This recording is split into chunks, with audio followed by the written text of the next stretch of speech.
আসসালামু আলাইকুম। আপনার উপর শান্তি বর্ষিত হোক।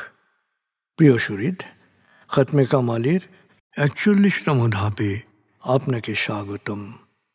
আপনি জানেন, রোগ শোক, বিপদ আপদ, আসমানি জমিনি বালা মুসিবত, সকল ধরনের অস্থিরতা, অশান্তি, অনিশ্চয়তা, নিরাপত্তাহীনতা, দুর্যোগ, দুর্বিপাক, আজাব গজব থেকে মুক্তির জন্যে খতমে কামালি এক সহজ আমল।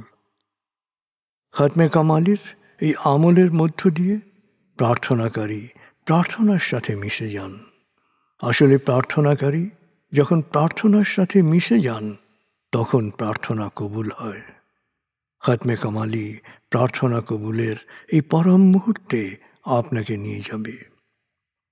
তাই নিজের, অন্যের, সমাজের, দেশের, মানব জাতির যে কোনো কল্যাণের নিয়তে আপনি এই আমলে অংশ নিন। আপনি সকল বিপদ আপদ, বালা মুসিবত মুক্ত হন। আপনার জন্যে কল্যাণকর সকল দোয়া আল্লাহ কবুল করুন। সব সময় আল্লাহ আমাদেরকে তার রহমতের ছায়ায় রাখুন।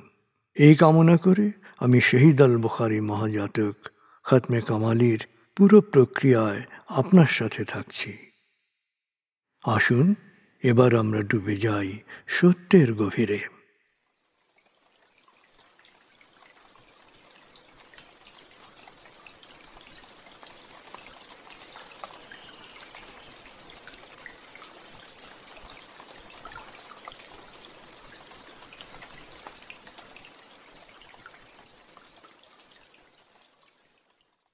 হে আল্লাহ, বিতাড়িত শয়তান থেকে আমি তোমার আশ্রয় প্রার্থনা করছি। দয়াময় মেহেরবান আল্লাহর নামে। আয়াতুল মুলক। হে আল্লাহ, সকল ক্ষমতার মালিক, তুমি যাকে ইচ্ছা ক্ষমতা দান করো, যাকে ইচ্ছা ক্ষমতাচ্যুত করো, যাকে ইচ্ছা সম্মানিত করো, যাকে ইচ্ছা অপমানিত করো। তুমি সর্বশক্তিমান, সকল কল্যাণ ও মঙ্গলের আধার। তুমি দিনকে ছোট করে বড় করো রাত, আবার রাতকে ছোট করে বড় করো দিন।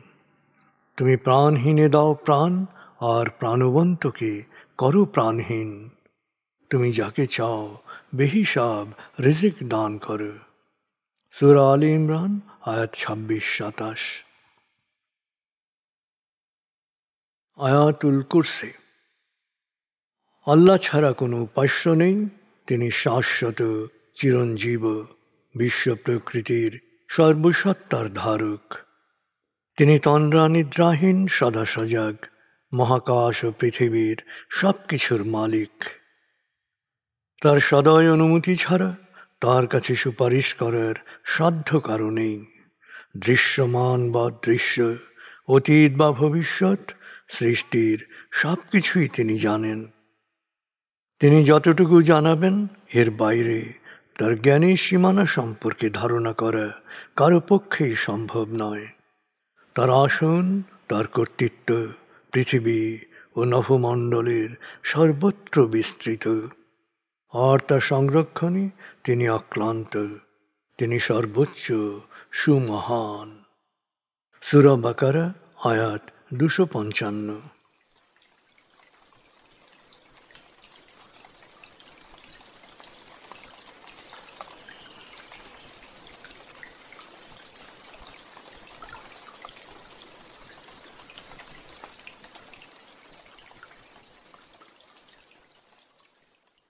আসুন আমরা ধীরে ধীরে ডুবে যাই হৃদয়ের গভীরে নবী প্রেমে। বলগল উলা বিকমালিহি, কশফত দুজা বিজমালিহি, হসনত জমিও খিসালিহি, সল্লু আলাইহি ওয়ালিহি। بلغ العلا بكماله كشف الدجى بجماله حسنت جميع خصاله صلوا عليه وآله بلغ العلا بكماله